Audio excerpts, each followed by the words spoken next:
అమ్మా, అమ్మాయి రెడీ అయితే తీసుకురండి. అలాగే పంతులు గారు. ప్రియా, నాతో పాటు నువ్వురా.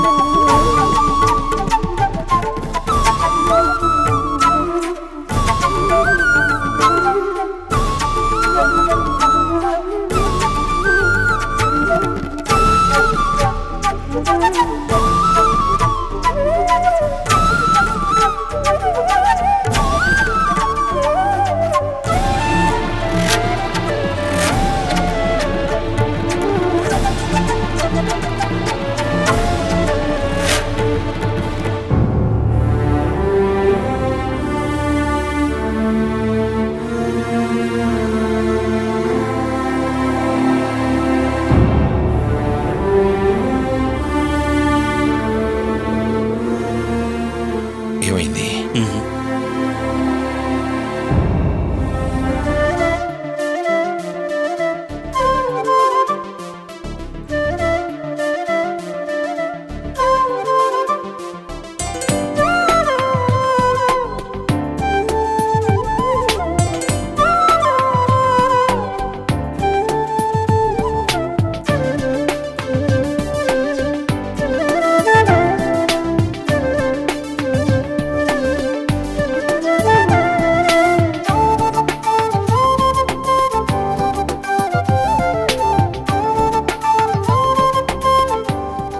కావ్యకి చీరకట్టు చాలా బాగుంది. అమ్మా, నిశ్చితార్థ పత్రిక చదవమంటారా? చదవండి. శ్రీరస్తు శుభమస్తు అవిఘ్నమస్తు. శ్రీ శ్రీ పద్మావతి సమేత శ్రీ వెంకటేశ్వర స్వామి వారి ఆశీస్సులతో క్రోధనామ సంవత్సరం మార్గశిరమాస దశమి గురువారం స్వాతి నక్షత్రయుక్త మీనలగ్నమందు హైదరాబాద్ పుప్పాలగూడ వాస్తవ్యులు శ్రీ శ్రీ శ్రీ నారాయణరావు వరలక్ష్మి దంపతుల ద్వితీయ కుమార్తె లక్ష్మీ సౌభాగ్యవతి కావ్యను హైదరాబాద్ మాదాపూర్ నివాసస్తులు శ్రీ శ్రీ సుందరయ్య గారు మహాలక్ష్మి దంపతుల ఏకైక పుత్రుడు Chiranjeevi Mallayya.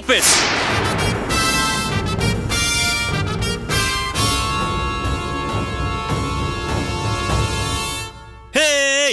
What's wrong with you, man? Huh? What's wrong with you? What's going here? Listen to me. My name is Mulls. Just Mulls. Understand? Don't call me that bloody country name Mallayya. అసలు ఎవరు చెప్పారు నీకు చదవమని? ఎవరు చెప్పారు? ఒరేయ్, జాతకరీత్యా అదేరా నీ పేరు? No jatakam, nothing. Just call me as Mulls. Just Mulls. Understand? ఒరేయ్, సాంప్రదాయ ప్రకారం ఆ పేరే చెప్పాలరా. నేను వద్దంటున్నా, సరేనా? Got it what I'm saying? ఏ కావ్య, సార్ పేరు మల్లయ్యట కదా? పేరు సూపరే. Mallayya, cool cool, relax.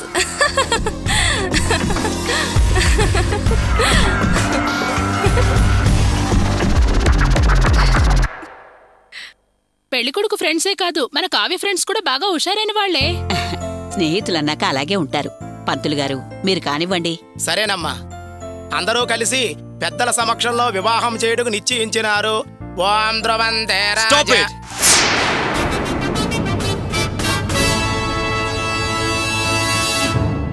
ఆ అమ్మాయిలేదో అన్నారని కోపం వచ్చిందా? ముహూర్తం టైంలోపు తాంబూలాలు పుచ్చుకుందాం. ఆ విషయాలు తర్వాత మాట్లాడుకుందాం. నేను ఆ పని కోసం ఆపని చెప్పలేదే. మరి దేనికిరా? I mean, where is Elroda's family and her husband? I mean, ఇంటి పెద్ద కూతురు వాళ్ళ ఆయన ఎక్కడ?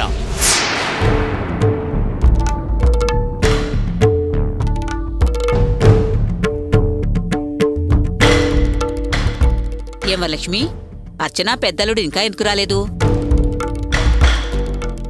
వచ్చేస్తున్నారు అత్తయ్య. ఇంతకు ముందు అడిగినప్పుడు అదే చెప్పారు, ఇప్పుడు అదే చెప్తున్నారు. What's happening, yeah? Come on, tell me. What's happening? అది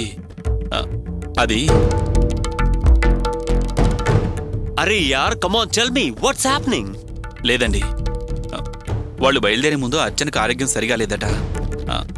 అందుకని ముందు హాస్పిటల్కి వెళ్ళి అక్కడి నుంచి ఇక్కడికే వస్తామని ఫోన్ చేశారు. Is it true?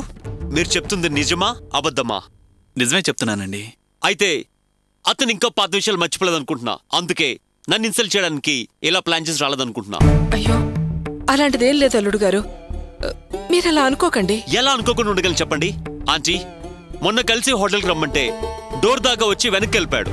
నన్ను ఇన్సల్ట్ చేశాడు.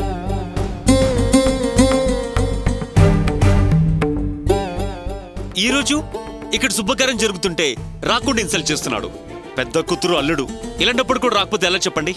వాళ్ళు ఇంకా పాదేశాలు మనసులో పెట్టుకున్నట్టే కదా, లేకపోతే ఎందుకు రారు? లేదండి, నిజంగానే అర్చనకు ఆరోగ్యం సరిగా లేకపోతే హాస్పిటల్కి వెళ్ళారంట. నా మాట నమ్మండి. అవునండి, గోపి అర్చన అలాంటి వాళ్ళు కాదు. ముందు తాంబూలాలు మార్చుకోండి, లేకపోతే మళ్ళీ వజ్యం వచ్చేస్తుంది. ఒరే, తాంబూలాలు మార్చుకుందావురా. అవునరా, మళ్ళీ శుభగడియలు దాటిపోతే చాలా ఇబ్బంది. మీరు నన్ను ఎంత కన్విన్స్ చేయాలని చూస్తున్నా వాళ్ళు జరిగిపోయిన విషయం మనసులో పెట్టుకుని రాలేదనుకుంటున్నా. Anyway, let them have own choice, let them decide. Come on, plates మార్చుకోండి, ఐ మీన్ తాంబూలాలు మార్చుకోండి. చెప్పేశారు కదా, ఇక తాంబూలాలు మార్చుకోండి. ఏమండి, ఏమంటారు? అలాగే మార్చుకుందామండి. సరే.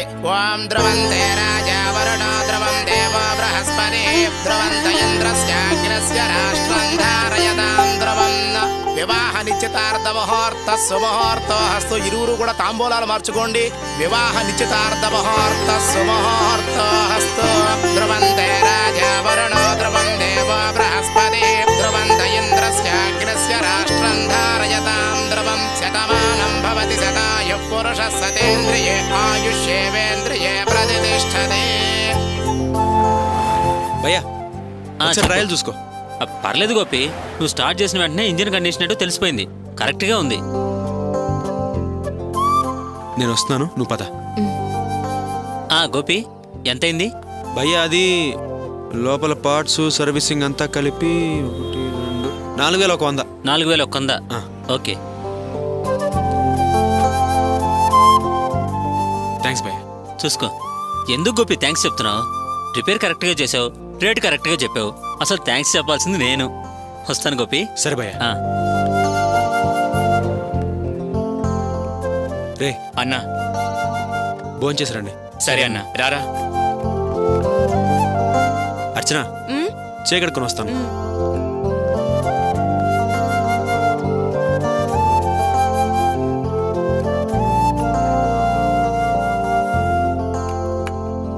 అర్చన, ఇవి 4000.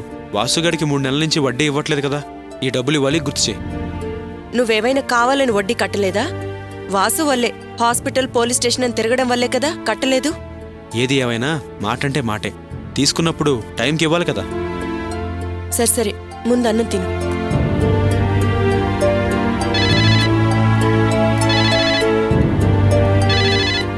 ఇదిగో మళ్ళీ మీ ఇంటి నుంచే ఫోన్. పొద్దునుంచి చాలాసార్లు ఫోన్ చేశారు.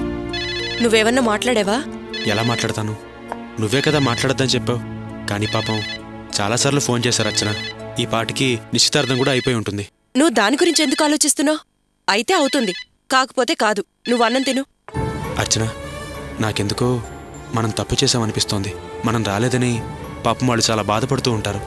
నువ్వేం అంత అనుకోవాల్సిన పనేం లేదు. వాళ్ళేమంత అనుకొని ఉండరు. మనం అక్కడికి వెళ్ళినా వెళ్ళకపోయినా మన గురించి పట్టించుకునే వాళ్ళు ఎవరూ లేరు. అర్చన, వాళ్ళు మన గురించి పట్టించుకోకపోతే ఇన్నిసార్లు ఎందుకు ఫోన్ చేస్తారు చెప్పు? అక్కడ నలుగురు మన గురించి అడుగుంటారు, బదులు చెప్పాలి కదా. అందుకే ఫోన్ చేసుంటారు. కానీ మన మీద ప్రేమ ఆపేక్షతో కాదు. మా వాళ్ళకి నా మీద అప్పుడు గాని ఇప్పుడు కానీ ప్రేమే లేదు. అసలు దాని గురించి ఎందుకు బాధపడుతున్నావు?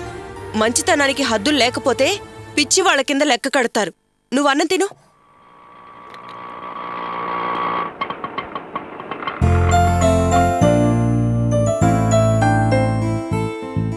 రానయ్యా. రారాబో, కూర్చో. అర్చన, వాడికి వడ్డించు. వద్దురా, నేను ఇప్పుడే తినేసి వచ్చా. అన్నయ్య, కొంచెం తినొచ్చు కదా. ఇప్పుడే తినొచ్చాక మళ్ళీ ఎలా తినగలనమ్మా? ఎరా, గిరాకీ లేదా? ఇటొచ్చావు? గిరాకే ఇటు పక్క వచ్చానురా. సరే, ఎలాగో వచ్చాను కదా, నేను కలిసే పోదామని వచ్చాను. సరే, నువ్వు భోంచే, నేను తర్వాత వస్తాను. బావ, ఆగరా. నన్ను కలిసి వెళ్దాను వచ్చావంటే ఏదో పనుండే వచ్చుంటావు. ఏంటి విషయం? ఏం లేదులేరా, ముందు నువ్వు భోంచే, నేను తర్వాత వచ్చి మాట్లాడతానులే. రే, నేను భోంచడానికి నువ్వు చెప్పడానికి సంబంధం ఏంట్రా? విషయం చెప్పు. తర్వాత వస్తానంటున్నాను కదరా. ఎందుకన్నయ్యా? ఆయనతో చెప్పడానికి ఇంత మొహమాట పడుతున్నావు? వెనక ముందు ఆలోచిస్తున్నావు? చెప్పొచ్చు కదా. నా ముందు చెప్పకూడని మాట అయితే నేను అలా పక్కకు వెళ్తాను. అయ్యో, అలాంటి రహస్యాలేమీ లేవమ్మా. మరి లేకపోతే ఏంట్రా? తిను. ఏం లేదురా, తర్వాత వస్తాను అంటున్నావు. విషయం చెప్పు. ఏం లేదు బావా, నీ దగ్గర డబ్బులేనా ఉన్నాయా? ఎంతరా? ఒక 4,000 అవసరం పడ్డాయి. 4,000? ఇప్పుడు అంత అవసరం ఏమొచ్చిందిరా? ఆ సేటు మనుషులు ఇంటికొచ్చేశారు. పోయిన నెల ఈ నెల బండి ఫైనాన్స్ కట్టలేదు. ఈ నెల కూడా వారం దాటింది. రేపటిలోగా డబ్బు కట్టకపోతే బండి తీసుకెళ్ళిపోతామన్నారు. ఫైనాన్స్ వాళ్ళ సంగతి నీకు తెలుసుగా. వాళ్ళకి మన ఇబ్బందులు పట్టవు, డబ్బే ముఖ్యం. 2 నెలల నుంచి కిరాయిలు కూడా సరిగ్గా లేవు. అందుకే ఈ ఇబ్బంది వచ్చింది. ఫైనాన్స్ వాళ్ళు ఇంటికొచ్చి అన్న మాటలకి మీ చెల్లెలు చాలా భయపడిపోతుందిరా. ఏం చేయాలో అర్థం కావట్లేదు. అందుకే యాన్న ఉంటే సర్దుదామని నీ దగ్గరికి వచ్చానురా. ఇందాకే ఓ బండి రిపేర్ చేశానురా. ఆ పార్టీ డబ్బులిచ్చాడు. వాసుగాడికి నేను 3 నెలల నుంచి వడ్డీ కట్టట్లేదు. ఆ డబ్బులతో ఆ వడ్డీ కడదాం అనుకున్నాను. పర్వాలేదులే, నీకింకా అర్జెంట్ కదా. ముందా డబ్బులు నీకు ఇచ్చేస్తాను. నువ్వు వెళ్ళి ఫైనాన్స్లో కట్టేసాయి, సరేనా? వద్దురా బావా, ముందా వాసు విషయం చూడు. నా ప్రాబ్లం కంటే అదే ముఖ్యం. రేయ్, నువ్వింకేం మాట్లాడకు. ఆటో వాడు తీసుకెళ్ళిపోతే నువ్వేం తింటావురా? పిచ్చి పిచ్చి వేషాలు లేకు. అర్చన, ఆ డబ్బులు వాడికివు.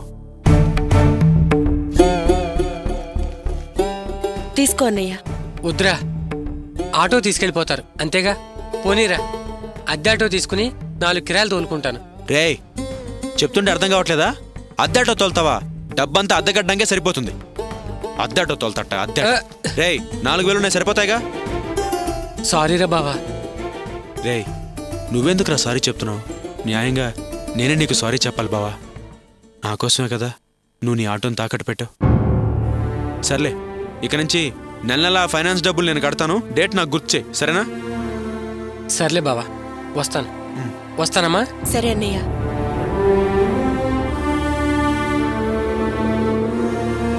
అర్చన, అన్నం పెట్టు. ఏమయ్యా లాయరు, ఏంటి లేటు? మా అమ్మను ఎప్పుడు బయటికి తీసుకొస్తావు? సార్, గంజాయి కేసు అంత ఈజీగా బెయిల్ దొరకదు. ఆహా, మాకు తెలియదులే. ఇది చెప్పడానికైనా నువ్వు LLB చదివింది?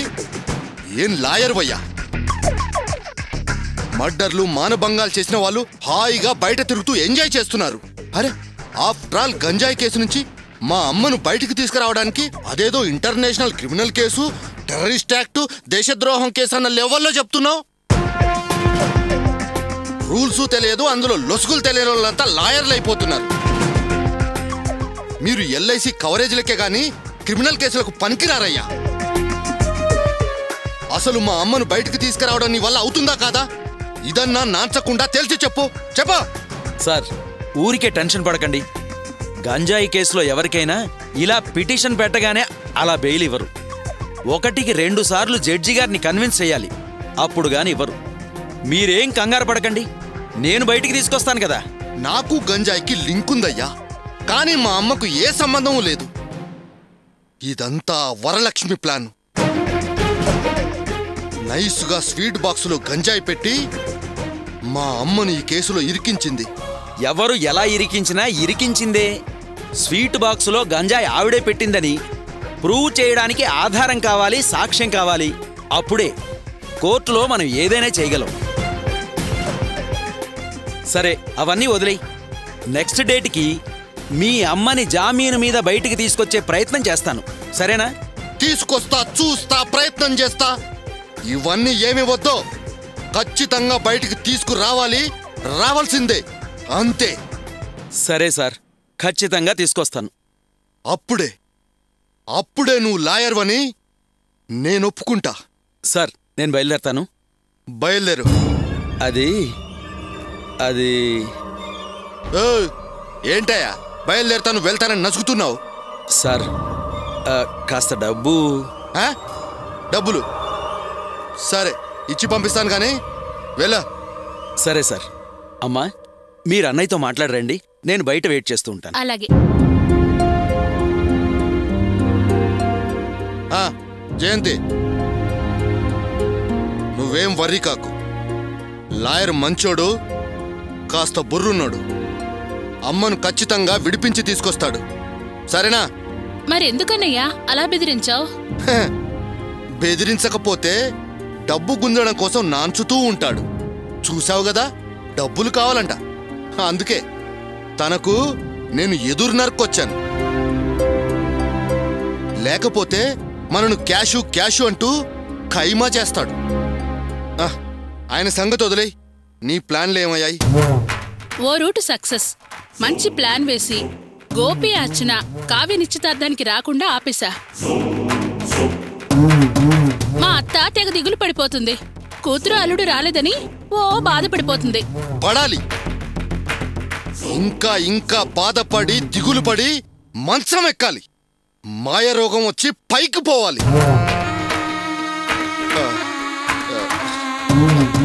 అవును జయంతి, నువ్విలా రెండు పక్కల డబుల్ గేమ్ ఆడుతున్నావు. పొరపాటున నువ్వు దొరికిపోతే డేంజర్ కదా.